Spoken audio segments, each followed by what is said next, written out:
Welcome students. आइए स्वागत है आप सभी लोगों का ट्रांसपोर्टेशन इन ह्यूमन बींग्स की क्लास में। स्टूडेंट, ट्रांसपोर्टेशन का मतलब होता है कि किसी भी सब्सटेंस को वन प्लेस से अनदर प्लेस तक पहुंचाना। क्योंकि ये ह्यूमन बींग्स में हम पढ़ रहे हैं तो विद इन आवर बॉडी, हमारी बॉडी के अंदर कोई भी सब्सटेंस किस तरीके से एक प्लेस से दूसरे प्लेस में ट्रांसफ़र किया जाता है, इस फिनोमेनन को, इस प्रोसेस को हम क्या बोलते हैं? ट्रांसपोर्टेशन।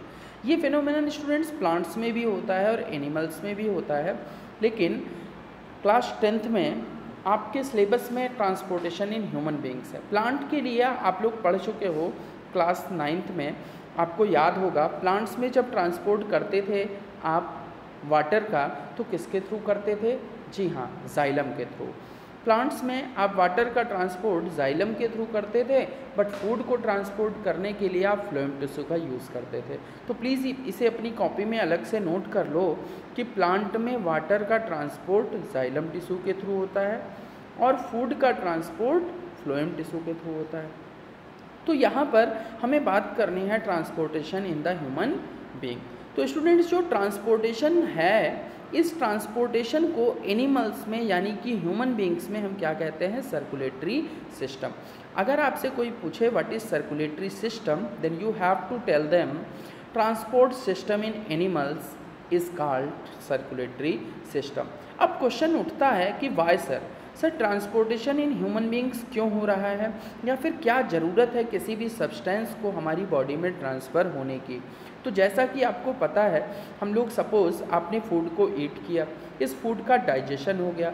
अब डाइजेशन होने के बाद जो कॉम्प्लेक्स केमिकल सब्सटेंसेस थे उन्हें सिंपलर फॉर्म में ब्रेक कर लिया गया। अब ये जो सिंपलर सब्सटेंसेस हैं, आप इन्हें क्या करेंगे? ऑब्वियसली सेल में ट्रांसफ़र करेंगे, सेल के अंदर ट्रांसफ़र करेंगे। क्यों सेल के अंदर ट्रांसफ़र करेंगे? ताकि सेल्स के अंदर रेस्पिरेशन की प्रोसेस हो सके, ग्लाइकोलिसिस हो सके और वहाँ से एनर्जी यानी कि एटीपी फॉर्म की जा सके। Clear students? तो यहाँ पर ह्यूमन बींग्स जो सर्कुलेटरी सिस्टम की ज़रूरत है to transport the nutrients. Clear? तो चलिए देखिए यहाँ पर क्या लिखा है अपन ने। Why transportation in human beings is required? Because we know human beings have high metabolic rate. Metabolic rate का मतलब क्या है? जैसे कि किसी भी चीज़ का ब्रेकडाउन होना और किसी भी चीज़ का फॉर्मेशन होना। आपने पढ़ा था metabolism is a combination of catabolism plus anabolism. Catabolism means किसी भी कॉम्प्लेक्स कंपाउंड को ब्रेक करना, clear, into the simpler one, it is called catabolism. लेकिन किसी भी सिंपलर मालिक्यूल्स को मिला करके, जब आप छोटे छोटे मालिक्यूल्स को मिला करके कोई बिगर मालिक्यूल को फॉर्म करते हो, then the phenomenon is called anabolism. तो ये जो चीज़ों कैटाबॉलिक और मेटाबॉलिक प्रोसेसेस हैं, ये काफ़ी तेज़ी से हमारी बॉडी में हो रही हैं। तो इन प्रोसेसेस को होने के लिए हमको क्या चाहिए? एनर्जी चाहिए। एनर्जी कहाँ से आएगी? न्यूट्रिएंट्स से। So we need large amount of, और you can say more nutrients, ताकि हमारी बॉडी की जो एसेंशियल एक्टिविटीज़ हैं वो परफॉर्म की जा सकें। तो फिर ऑब्वियस सी बात है, ऑक्सीजन भी हमें ज़्यादा अमाउंट में चाहिए होगी, क्योंकि आपको पता है एरोबिक रेस्पिरेशन में 38 एटीपी मालिक्यूल प्रोड्यूस होते थे, जबकि एनारोबिक रेस्पिरेशन में सिर्फ और सिर्फ 2 एटीपी प्रोड्यूस होते हैं। तो अब आप बताइए, आपको ज़्यादा एनर्जी चाहिए तो आप रेस्पिरेशन की प्रोसेस ऑक्सीजन की प्रेजेंस यानी कि एरोबिक में कराना चाहेंगे, या फिर ऑक्सीजन की एब्सेंस एनारोबिक में। क्लियर? अच्छा, आप लोगों को पता है ना, aerobic means in the presence of oxygen, anaerobic means in the absence of oxygen. तो ऑक्सीजन की प्रेजेंस में फूड को मेटाबोलाइज किया जाएगा और वहाँ से एनर्जी रिट्राइव की जाएगी।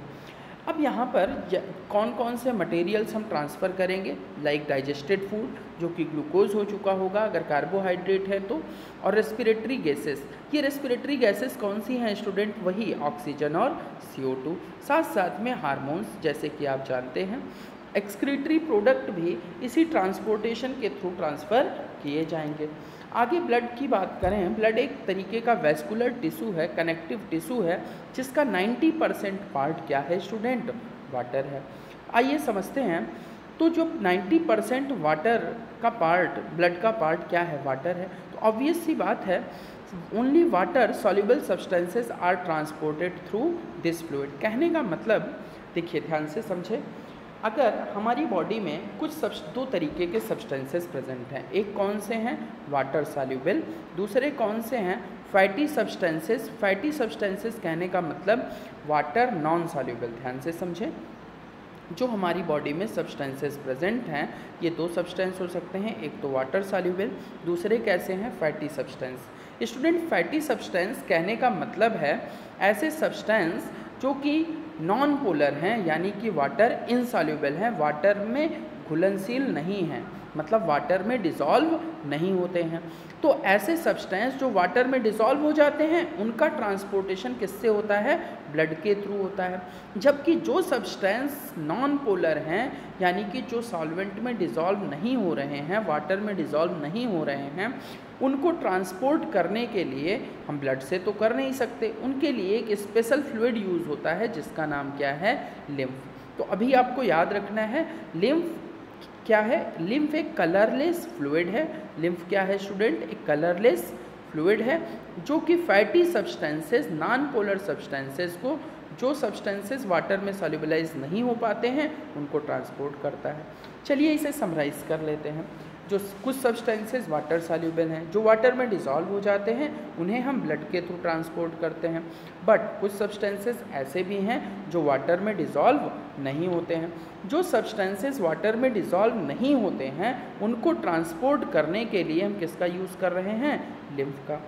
तो यहाँ पर इस बिहाफ पर जो सर्कुलेटरी सिस्टम है, it is of the two type. Circulatory system is of two type, blood circulatory system and lymphatic circulatory system. अभी के लिए आपको इतना ध्यान रखना है, लिम्फेटिक सर्कुलेटरी सिस्टम कैसा है, ऐसा सर्कुलेटरी सिस्टम जहाँ पर जो फ्लूइड है वो कैसा है, कलरलेस है, और वहाँ पर सब्सटेंसेस जो ट्रांसफ़र किए जाएंगे वो फैटी एसिड्स टाइप के, यानी कि नॉन पोलर टाइप के, जो वाटर में डिसॉल्व नहीं होते हैं, जैसे कि ऑयल। अगर मान लीजिए सपोज़ आपको ऑयल का ट्रांसपोर्ट करना है विद इन द बॉडी, या फिर वैक्सेस का ट्रांसपोर्ट करना है विद इन द बॉडी, तो आप ब्लड को तो यूज़ कर नहीं सकते हैं, बिकॉज ब्लड में वो डिसॉल्व ही नहीं होंगे, क्लॉट का फॉर्मेशन कर देंगे, इंडिविजुअल की डेथ हो जाएगी। तो उनका ट्रांसपोर्टेशन हम कहाँ से करेंगे, उनका ट्रांसपोर्टेशन हम हमेशा लिम्फेटिक सिस्टम से करेंगे। किनका स्टूडेंट्स, जो वाटर में डिसॉल्व नहीं हो रहे हैं। तो ब्लड सर्कुलेटरी सिस्टम समझने से पहले हमें समझना होगा ब्लड के बारे में। ब्लड क्या है स्टूडेंट्स, मोबाइल कनेक्टिव टिश्यू है। मोबाइल कहने का मतलब आपका सेलफोन वाला मोबाइल नहीं, यहाँ पर mobile means it is a mobile, it have a movement. यहाँ पर क्या होगा, मूवमेंट होगा। ऐसा कनेक्टिव टिश्यू जो वन प्लेस से अनदर प्लेस में मूव करने की पावर रखता हो। अब बात आई कि what is the function of blood. तो स्टूडेंट्स, फंक्शन ऑफ ब्लड आप लोग क्या बताएंगे, it is responsible for the transport of respiratory gases. जी हाँ, अगर हमारी बॉडी में ब्लड ना होता तो गैसेस का ट्रांसपोर्ट भी नहीं हो सकता था। डिफरेंट टाइप्स ऑफ हार्मोन्स को ट्रांसपोर्ट करने के लिए भी हम ब्लड का यूज़ करते हैं। न्यूट्रिएंट्स कहने का मतलब जो भी आपने फूड डाइजेस्ट किया है, डाइजेस्टेड पार्ट कैसे ट्रांसफ़र करोगे सेल्स में, with the help of blood. Regulation of body temperature, जी हाँ स्टूडेंट्स, बॉडी के टेम्परेचर को मेंटेन करना, होम्योस्टेसिस बनाए रखना, it is also a very important and unique function of our blood. Protection against the infection, कहने का मतलब कोई भी आप कहोगे कि सर कैसे ये प्रोटेक्ट करेगा किसी भी इन्फेक्शन के थ्रू। जैसे ब्लड है, इसी ब्लड के अंदर आप पढ़ेंगे आरबीसी प्रेजेंट हैं, डब्ल्यूबीसी प्रेजेंट है, प्लाज्मा प्रेजेंट है। तो अभी आप पिक्टोरियल डायग्राम से समझ पाएंगे कि हमारी ब्लड में डिफरेंट टाइप्स ऑफ सेल्स भी प्रेजेंट होती हैं। ये जो डिफरेंट टाइप्स ऑफ सेल्स हैं, जैसे कि WBCs हैं, ये क्या करती हैं, प्रोटेक्ट करती हैं अगेंस्ट द इन्फेक्शन, किसी भी इन्फेक्शन से हमें बचाने का काम करती हैं। तो हमने समझ लिया फंक्शन ऑफ ब्लड क्या क्या है, transport of respiratory gases, hormones, nutrients, regulation of the body temperature and protection against the infection. These are the function of blood, these are the function of blood. Obvious सी बात है, आपसे competitive exam में भी पूछा जाता है कई सारी गवर्नमेंट जॉब में कि what was the pH of blood. तो pH ऑफ ब्लड स्टूडेंट्स क्या है, इट इज़ अप्रॉक्स 7.4। तो pH कैसा है ब्लड का स्टूडेंट, 7.4। ये कैसा है, स्लाइटली एल्कलाइन, यानी कि बेसिक pH। आपको पता है pH के बारे में, power of hydrogen ion concentration. तो ये जो pH है ब्लड का वो कितना है, 7.4 है, जो कि स्लाइटली अल्कलाइन है, आपने पढ़ा है। 7 से बिलो 1 to 7 जो pH है वो कैसा होता है, एसिडिक होता है।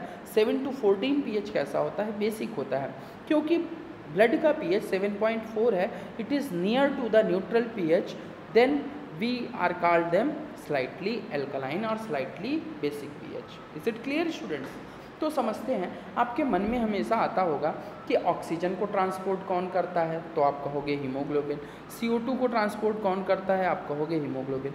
अब आप कहोगे सर ऊपर तो अभी आपने बताया कि ब्लड जो होता है ये ट्रांसपोर्ट करता है रेस्पिरेटरी गैसेस को। जी हाँ, ये रेस्पिरेटरी गैसेस कौन सी हैं, ऑक्सीजन एंड CO2। तो ध्यान से समझें कहानी क्या है। आप कई बार पढ़ते हो बुक्स में कि RBCs are responsible for transportation of oxygen and haemoglobin. तो ध्यान से समझें आप, ब्लड के अंदर हमारे क्या प्रेजेंट हैं, RBC। RBC means red blood cells और कार्पेसेल्स। इन्हीं को हम एरिथ्रोसाइट्स के नाम से भी जानते हैं। RBC is also known as erythrocytes. अब इस RBC के अंदर क्या प्रेजेंट है स्टूडेंट, हीमोग्लोबिन। ये जो हीमोग्लोबिन्स हैं ये रिस्पॉन्सिबल हैं for the transportation of oxygen and carbon dioxide. तो आपको याद रखना है कि अगर आपसे कोई पूछे रेस्पिरेटरी गैसेस यानी कि ऑक्सीजन और CO2 का ट्रांसपोर्टेशन ह्यूमन बींग्स में कौन करता है, तो आप क्या बताएंगे, हीमोग्लोबिन। ये हीमोग्लोबिन कहाँ पर प्रेजेंट है, RBC में, और RBC कहाँ पर प्रेजेंट है, ब्लड में। आइए समझते हैं ब्लड किन चीज़ों से मिलकर के बना हुआ होता है, कॉन्स्टिट्यूएंट्स ऑफ ब्लड और the composition of the blood. तो स्टूडेंट्स ध्यान देंगे, यहाँ पर ब्लड क्या है, एक कनेक्टिव मोबाइल टिश्यू है। इसके स्टूडेंट्स दो कंपोनेंट हैं, प्लाज्मा एंड ब्लड सेल्स। आप ध्यान से समझ पा रहे होंगे, जो प्लाज्मा है it is the 99% of our blood. Plasma is the 99% of the blood. हमारी ब्लड का जो 99% भाग है वो कौन सा है, प्लाज्मा है। और 1% जो पार्ट है वो हमारा कौन सा है, ब्लड सेल्स का। स्टूडेंट परसेंटेज में तो ये सेल्स कम है, बट हमारे सर्वाइवल के लिए these all cells are very very important. How are they important, आइए समझते हैं। जो ब्लड सेल्स 1% हैं, इसमें there are 3 types of cells in our blood. कौन कौन से स्टूडेंट्स, RBC, अब जो भी हमने पढ़ा, रेड ब्लड सेल्स। इनकी लाइफ स्पैन स्टूडेंट्स कितनी होती है, 120 डेज। इनको डिस्कवर किसने किया था, ब्लड्स को, कार्ल लैंड स्टेनर ने। ये जो RBC हैं इनकी डेथ कहाँ पर होती है, स्प्लीन में। Spleen is a graveyard of RBC। ये कम्पिटेटिव एग्जाम पॉइंट से इंपॉर्टेंट है। यहाँ पर आप समझें, RBCs are also known as erythrocytes. RBCs को हम और क्या बोलते हैं, एरिथ्रोसाइट्स बोलते हैं। WBC means white blood corpuscles. White blood corpuscles are also known as leucocytes. WBC यानी कि वाइट ब्लड कार्पेसेल्स, इन्हें हम ल्यूकोसाइट्स के नाम से भी जानते हैं। और another one is the blood platelets. Students ये जो WBCs हैं ये अपने शेप के बिहाफ पर 2 डिफरेंट ग्रुप्स में डिवाइड की गई, एक ग्रेनुलोसाइट्स एंड ग्रेनुलोसाइट्स। यहाँ पर आप नोट डाउन कर लें, RBC या एरिथ्रोसाइट्स का स्टूडेंट फंक्शन क्या है। RBC and erythrocytes are responsible for the transport of gases.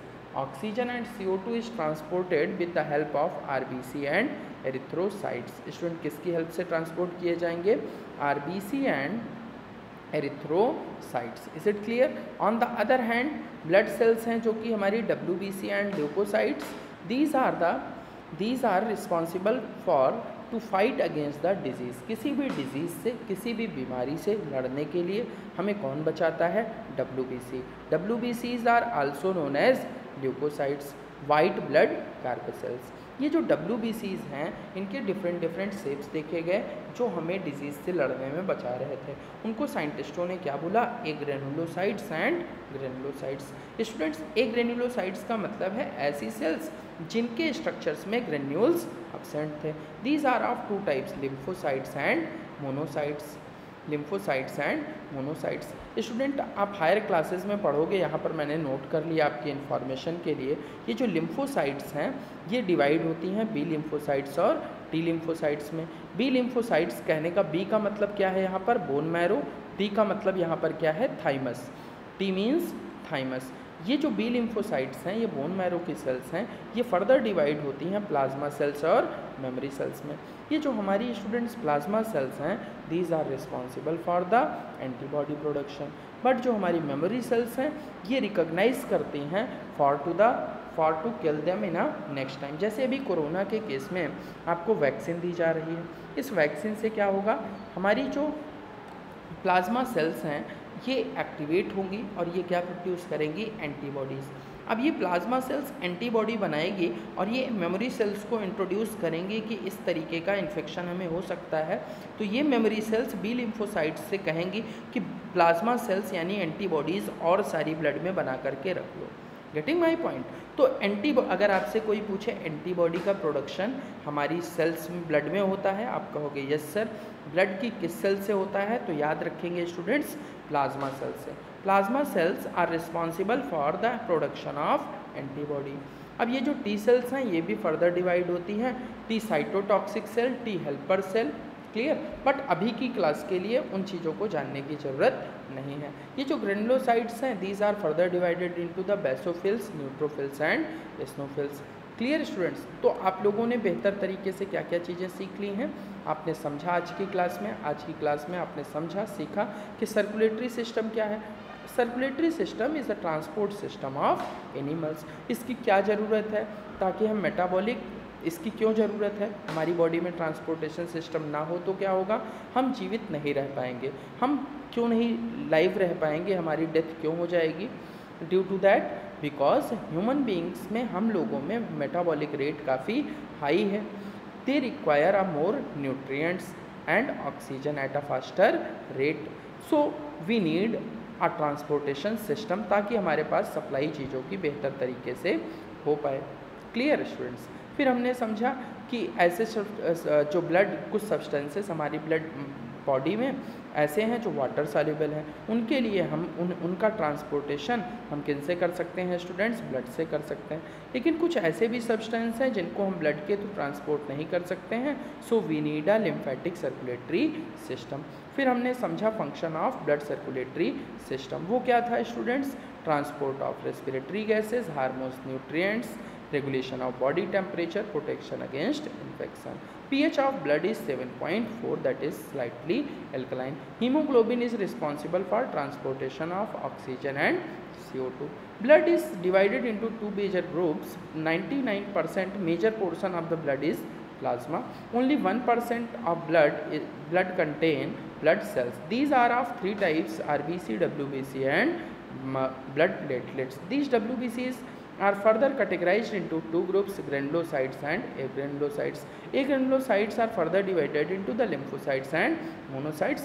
Lymphocytes में आप याद रखोगे कि B stands for bone marrow and T stands for thymus. bone marrow की जो सेल्स हैं ये डिफरेंशिएट करेंगी प्लाज्मा सेल्स और मेमोरी सेल्स में। ये पॉइंट आपके कॉम्पिटिटिव एग्जाम से इम्पॉर्टेंट है। Plasma cells are responsible for the antibody production. Thanks students, अच्छे से आप नोट्स को प्रिपेयर करें। प्लीज़ अपने कमेंट्स ज़रूर करें, लाइक करें वीडियो को, और अगर आपको कोई भी डाउट है तो आप पर्सनली भी मुझसे कांटेक्ट कर सकते हो। Thanks students.